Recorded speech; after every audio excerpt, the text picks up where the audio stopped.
सूरत बहुत इम्पॉर्टेंट है, कुछ चीज़ें आपके सामने रख देता हूँ और फ़ौजी क़यादत से भी बात करूँगा इसी वीलॉग में। एक तो ये है कि मस्जिद नबवी के बाहर जो अफसोसनाक वाक़या पेश आया वो दोबारा उसी तरह हुआ और वहाँ सऊदी अरब की इंतज़ामिया ने पूरा इलाका बंद करके इन लोगों को जो इम्पोर्टेड हुकूमत के जोकर हैं वहाँ पे मौजूद, इन सबको वहाँ ट्रैवल करवाया। इनमें शहबाज शरीफ और उनके जितने हवारी वहाँ पे मौजूद हैं।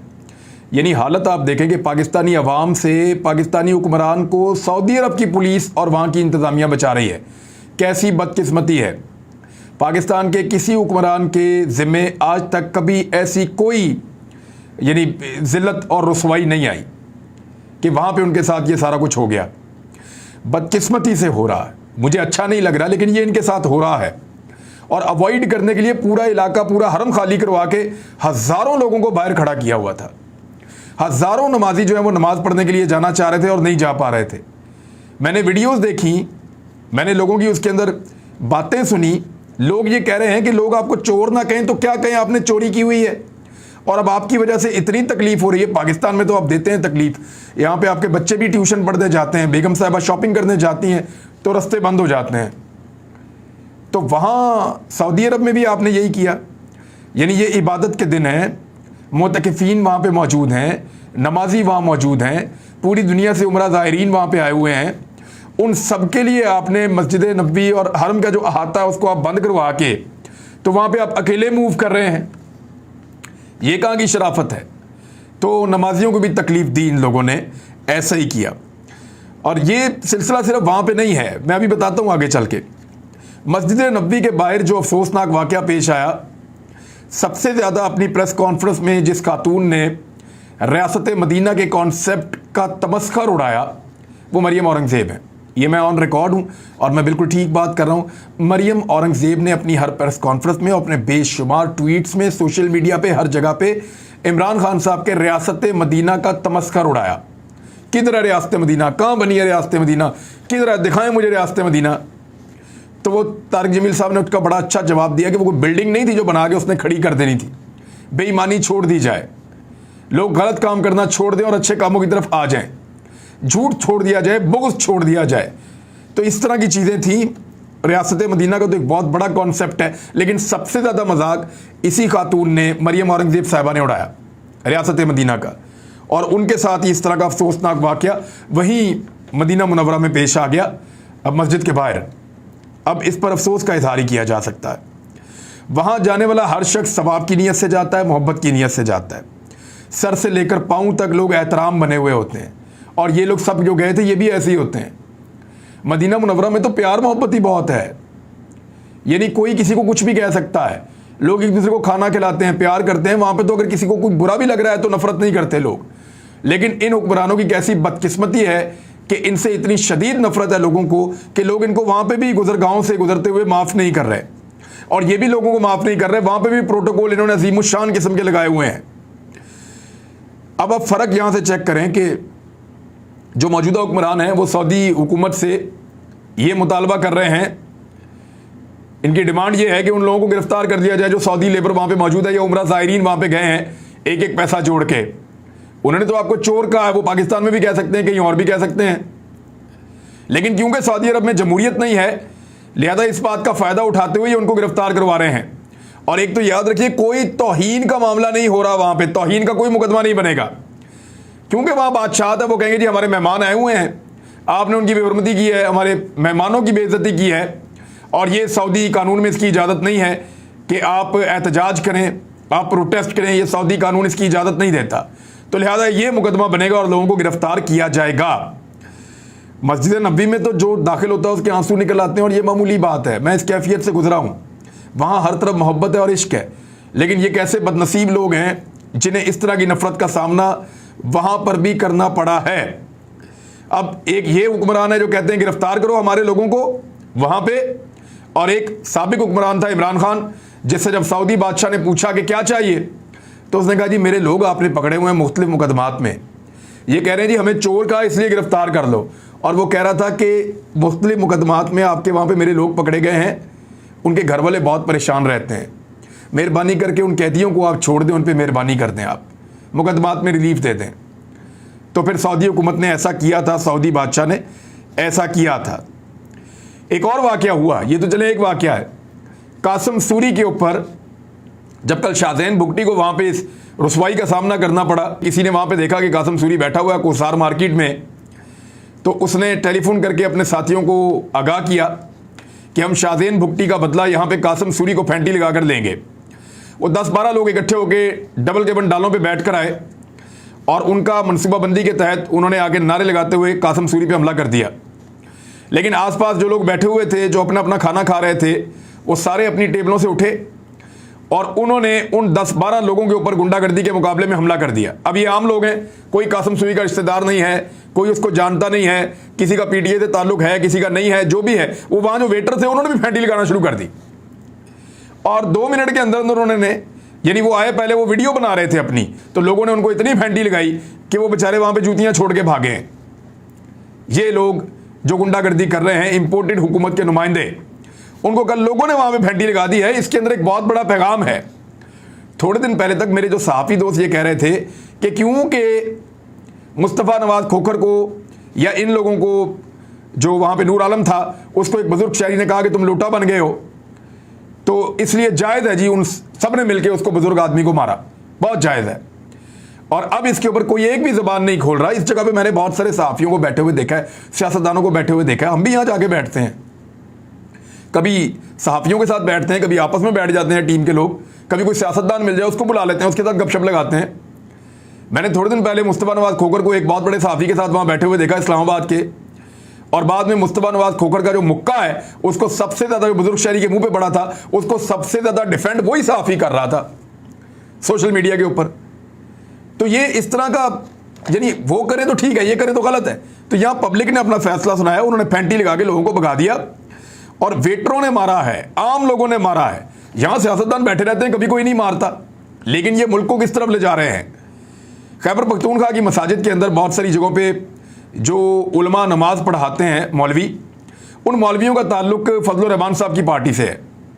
उन्होंने आज बड़ी होशियारी और चालाकी से पार्टी इंस्ट्रक्शंस को फॉलो करते हुए जुम्मे के खुतबे में मस्जिद नबी के बाहर होने वाले वाक़े को इमरान खान के खाते में डालने की कोशिश की, ताकि लोगों में इमरान खान के खिलाफ नफरत पैदा हो। और बहुत सारी जगह पे रिएक्शन आया है। जब राहील शरीफ, और ये वीडियो जो है वो एक सोशल मीडिया एक्टिविस्ट ने डाली है, और उसमें वो लिखते हैं कि जब राहील शरीफ और नवाज शरीफ मदीना मुनव्वरा गए थे तो उस वक्त उनके हक में नारे लगे थे, तो उस वक्त गुस्ताखी का फतवा क्यों नहीं लगाया गया। ये क्या हमें बेवकूफ़ समझते हैं कि वहाँ पे ऊंची आवाज़ में अगर बोलना मना है तो किसी के हक में नारा लगाना भी उतना ही मना है जितना किसी को चोर कहना मना है। ये वीडियो आपके पास अमानत है, इसको आगे शेयर करें और उनकी मुनाफकत बेनकाब करें। ये एक आदमी जो है उसने इसको सोशल मीडिया पर डाला है, यहाँ नारे लग रहे हैं। अब ये नारे जायज़ हैं, हलाल हैं, और जो कल नारे लगे वो हराम है। ऐसा कैसे हो सकता है? या तो दोनों हराम है या दोनों हलाल है। और मरियम नवाज ने इससे पहले जो कुछ भी कहा था, यानी 2019 में जब इमरान खान के खिलाफ 2 लोगों ने नारे लगाए, तो मरियम नवाज ने जो कहा था उसका जवाब कौन देगा? दुनिया के किसी मुल्क में ये चले जाएं, छोड़ दें मदीना मुनव्वरा को, यूरोप चले जाएं, स्पेन चले जाएं, फ्रांस चले जाएं, इटली चले जाएं, जर्मनी चले जाएं, जापान चले जाएं, मलेशिया चले जाएं, यहाँ चले जाएं, अफगानिस्तान चले जाएं, ये हमारे हुक्मरान जो हैं ये चले जाएं, अमेरिका चले जाएं, बरतानिया चले जाएं, दुनिया के जिस मुल्क में दिल करता है चले जाएं, यूएई में चले जाएं, कतर में चले जाएं, जहां जहां इनको पाकिस्तानी नजर आएगा वो इनको चोर कहेगा, मेरी गारंटी है। और पाकिस्तानी इन पर गुस्से में है। और अब मैं गुजारिश करना चाहता हूं जो फौजी क़यादत है उनसे बराह रास्त और बड़ी खुली बात करना चाहता हूं, और मैंने इसको लिख रखा है ताकि कोई अल्फाज ऊपर नीचे ना हो जाएं और बड़ी साफ मेरी बात पहुंच जाए। आप कहते हैं कि आप इस सब के लिए जिम्मेदार नहीं हैं जो इस मुल्क में हुआ, यानी ये जो रजीम चेंज हुआ है। लोगों की एक बड़ी तादाद इसके बरक्स सोचती है, मगर ये जो वाक़यात मैंने अभी बयान किए हैं, ऊपर आपको बताया, जो कासिम सूरी वाला वाक़या, खैबर पख्तूनख्वा की मसाजिद में JUIF के मौलवियों वाला वाक़या, या मस्जिद नबी वाला वाक़या, या जो कुछ बरतानिया में हो रहा है, ये वाक़यात इशारा दे रहे हैं आप ज़िम्मेदार हैं या नहीं हैं। हाल ही में होने वाले इक़दाम के नतीजे में ये मुल्क तकसीम होता चला जा रहा है, लोग रद्द अमल दे रहे हैं। आप ज़िम्मेदार हैं या नहीं हैं? लोग इंपोर्टेड हुकूमत को तस्लीम करने से इनकार कर चुके हैं, और लोगों का ये जो रद्द अमल है ये मिसाली तर्ज का है, इससे पहले कभी ऐसा नहीं हुआ। मुल्क में तेजी से पैदा होती हुई बेयकीनी और गमो गुस्सा क्या पैगाम दे रहा है? ये जो कुछ भी हुआ इसके लिए आप जिम्मेदार हैं या नहीं? मगर इस मुल्क की सालमियत और हिफाजत के लिए जिम्मेदार आप ही हैं।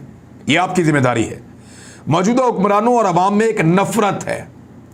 ये नहीं उन्होंने हुकूमत पे कब्जा तो कर लिया लेकिन अवाम के दिलों में जगह नहीं बना पाए।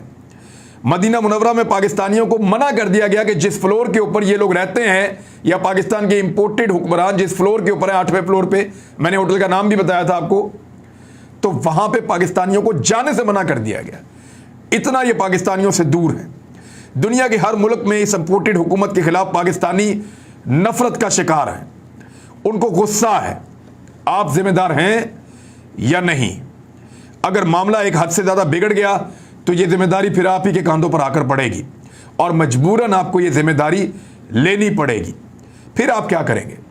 क्या आप ताकत का इस्तेमाल करेंगे? यहां लोग अपने दूध पीते बच्चों को लेकर आते हैं, लोग अपनी बेटियों को, अपनी खवातीन को लेकर आते हैं। यहां माएँ आती हैं, बहनें आती हैं, बुजुर्ग आते हैं, 70 साल के लोग, 75 साल के लोग, वो भी इन इज्तिमात का हिस्सा बनते हैं, इस एहतजाज का हिस्सा बनते हैं। आपके अपने खानदानों को मैंने देखा है। रिटायर फौजी यहाँ पे बहुत बड़ी तादाद में अपनी फैमिलियों के साथ आते हैं। क्या आप उन्हें गिरफ्तार करेंगे? क्या उनके ऊपर आंसू गैस फेंकी जाएगी? क्या उन पर गोली चलाई जाएगी? कुछ भी हो जाए, मुझे ये तहरीक रुकती हुई दिखाई नहीं दे रही। ये आप ही की तरह के लोग हैं, आप ही के अपने लोग हैं, आप ही की तरह के हैं, ये भी पीछे नहीं हटेंगे और आप इनको अच्छी तरह जानते हैं। आप जिम्मेदार हैं या नहीं? मगर ये सारे लोग आपकी तरफ देख रहे हैं कि जबरदस्ती के इस कब्जे को खत्म करवाइए और मुल्क के मुस्तकबिल का फैसला अवाम के हाथों में दे दें, इससे पहले कि वो खुद कोई फैसला करने पर मजबूर हो जाएं और फैसला करने निकल पड़ें। अभी भी वक्त है। मैं एक गुजारिश आखिर में करना चाहता हूं जितने लोग मुझे सुन रहे हैं उन सब से, और ये मेरी बड़ी दिली गुजारिश है। रमज़ानुल मुबारक का महीना है। मैंने आप सबसे एक दुआ के लिए कहना है। मेरा एक बहुत प्यारा भाई है, बहुत प्यारा, यानी मैंने उसको हमेशा जब देखा वो गरीबों को खाना खिला रहा होता है, लोगों की मदद कर रहा होता है। मुझे कोई ऐसा आदमी उसके इलाके में नहीं मिलता, एक आम से इलाके में रहता है, अल्लाह ताला ने उसको नवाजा है, तो वो हमेशा गरीबों की मदद करता है, हमेशा कमज़ोरों की मदद करता है।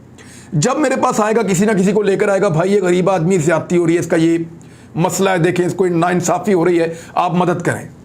हमेशा ऐसे ही आता है। मेरे दिल के बहुत करीब है, बहुत प्यारा इंसान है, मेरे से बहुत प्यार करता है, रोज़ाना मेरे से रब्ता करता है। कल मुझे फ़ोन करके कह रहा था कि अफ्तारी इकट्ठे करनी है। रात को वो एक मस्जिद में था, वहाँ पे महफिल नात हो रही थी, तो अचानक वो गिर पड़ा। लोग समझे कि शायद वो जिस तरह लोगों को हो जाती है कोई कैफियत, ऐसा कुछ है, तो वो वहीं पे रहा थोड़ी देर। फिर जब देखा वो बेहोश था, उसको बाहर लाए, पानी फेंकते रहे, उसको अस्पताल पहुंचाया तो डॉक्टर ने बताया कि ऑलमोस्ट डेड था, यानी वो बहुत ख़त्म हो चुका था ऑलमोस्ट। फिर 20 मिनट तक उसको वो PCR दिया, जिसको वो दिल के ऊपर प्रेशर देते हैं और मसनूई सांस देते हैं। तो 20-25 मिनट की मेहनत के बाद डॉक्टर ने उसको कुछ हद तक बहाल किया और उसको वेंटिलेटर के ऊपर डाल दिया। अब वो कोमा जैसी सूरत हाल के अंदर है। अगले 48 घंटे हमारे लिए बहुत मुश्किल हैं। हमारी रात बहुत मुश्किल गुजरी है, हमारा दिन बड़ी तकलीफ़ में गुजरा है। हम सब दुआएं कर रहे हैं, हमने उम्मीद नहीं छोड़ी। अल्लाह के घर में बड़ी मेहरबानी है, अल्लाह बड़ा मेहरबान है, बड़ा बेनियाज है। आप सबसे गुजारिश है कि उसके लिए भी आप दुआ करें जब हाथ उठाएं। अदनान उसका नाम है, अल्लाह ताला उसको सेहत अता फरमाए। बहुत प्यारा इंसान है और मेरे लिए बहुत मुश्किल हो जाएगा, यानी मैं सोच भी नहीं सकता अदनान को खोना। आप सब दुआ कीजिएगा। बहुत शुक्रिया। अल्लाह हाफ़िज़।